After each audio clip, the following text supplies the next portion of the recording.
Right, good Monday to everybody. Thanks for clicking on to today's European Outlook. It is the 13th of October, and I'll leave a link in the description below for the content that was produced over the weekend. We had obviously the Tropical Outlook back on Saturday, Sunday live stream at 4 p.m, so you can check that out back at your leisure.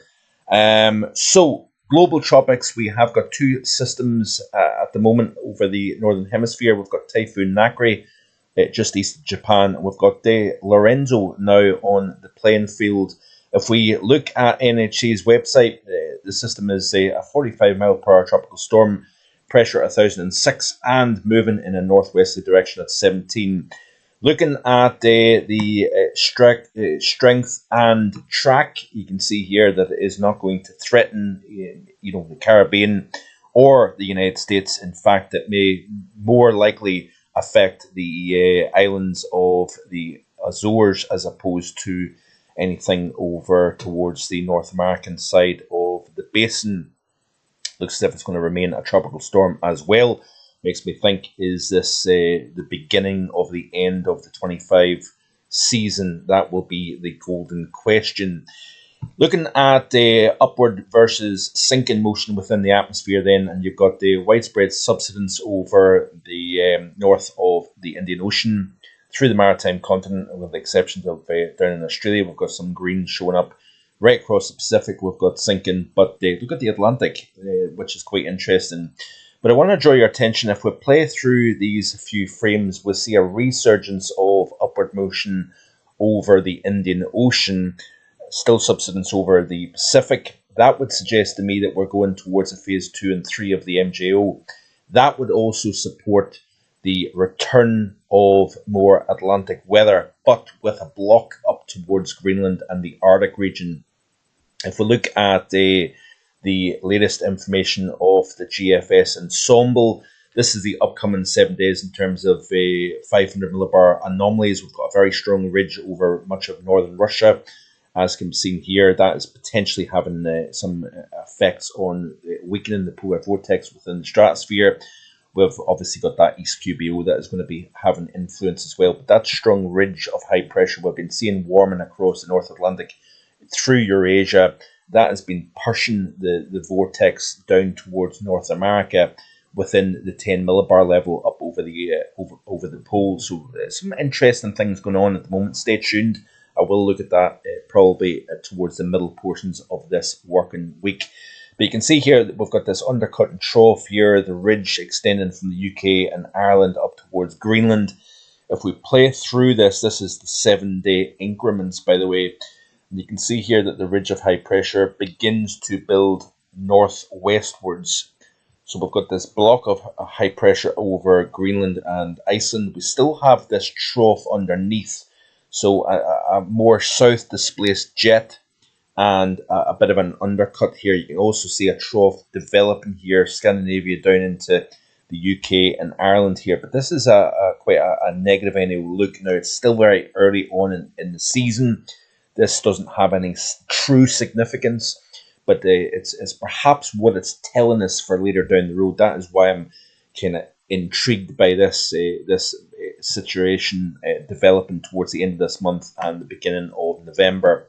If we look at the Europe specifically, you can see here that trough establishing itself, and with that comes below average temperatures for the UK. Skip back a couple of frames here, you can see we go from warmer than average generally over the next 7 days. Again, Central and Eastern and Southeastern Europe is below average. We had quite a soggy weekend across eastern portions of Iberia due to that block that has very much firmly entrenched its influence on the UK and Ireland. But it's a pretty dirty high, it has to be said. There's a lot of cloud trapped beneath that.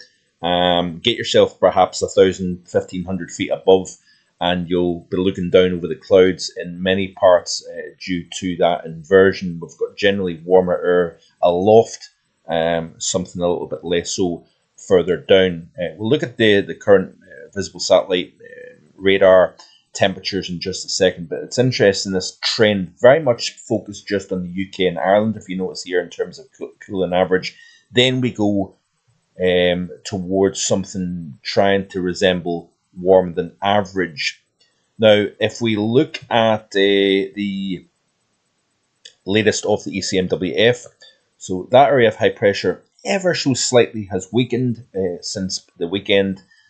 Lorenzo is going to be an interesting one in terms of what type of influence. I think that's going to help strengthen that jet. We've got a strengthening jet stream over the Pacific.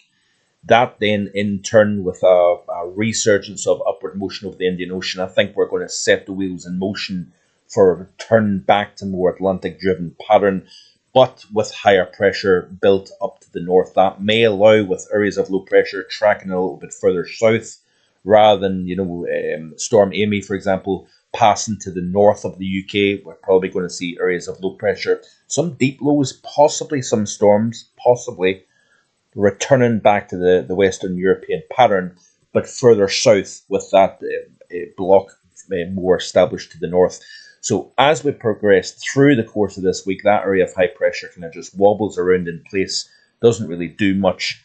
Again, where you've got the clear skies, you're going to see warm by day and also cold by night. Where you've got the cloud cover, cooler by day, warmer by night as a consequence. And that area of high pressure, all the while, as you can see here, towards Thursday into Friday, heights are starting to kind of lower. Notice here that it starts to scoot up to the north here, and then it goes back south.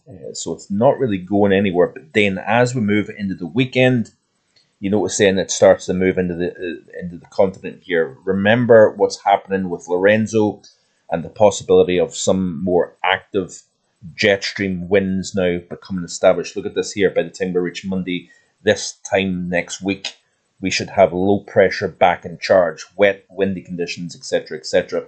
But look at the heights to the north. We've got higher pressure up here. We'll put on the GF. Let's have a look at the mean anomaly here in terms of pressure at the surface. If we look at the geopotential height anomaly, as it's shown, it's just geopotential heights, unfortunately, actually. I thought it might have showed the anomaly. It would have been interesting to see, but nevertheless, back to the overview and play through this here. You can see that we're starting to see this storm track re-energize. Quite wet weather, actually. You notice here through France. It's been very dry over recent months down across this part of the world. But notice here that we've got this trough. There's cold air to the north building. And with these areas of low pressure moving in, we're going to get this battle between warmth trying to come up from the south, cold trying to come in from the north here. You can see these areas of low pressure. And look at the connection here with these lows potentially trying to pull on cold, even Arctic brand air into the mix here. So, yeah, I think we're going to see this kind of tug of war between the air masses, the return of the Atlantic, and so on and so forth here. So we'll just kind of watch this space as we go through the next little while or so. I'm trying to think here if there was something else. There probably will be something else.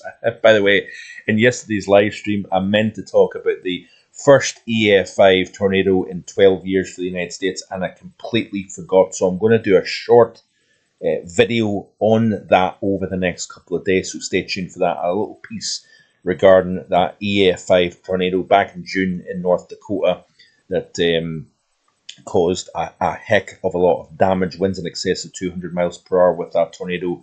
And like I say, it's the first time since all the way back to 2013 since the last EF5 tornado touched down on US soil. So more on that coming up. That is it for today. Well, I did tell you that I was going to look at the temperatures. Here are the temperatures. I think my memory is getting worse, by the way.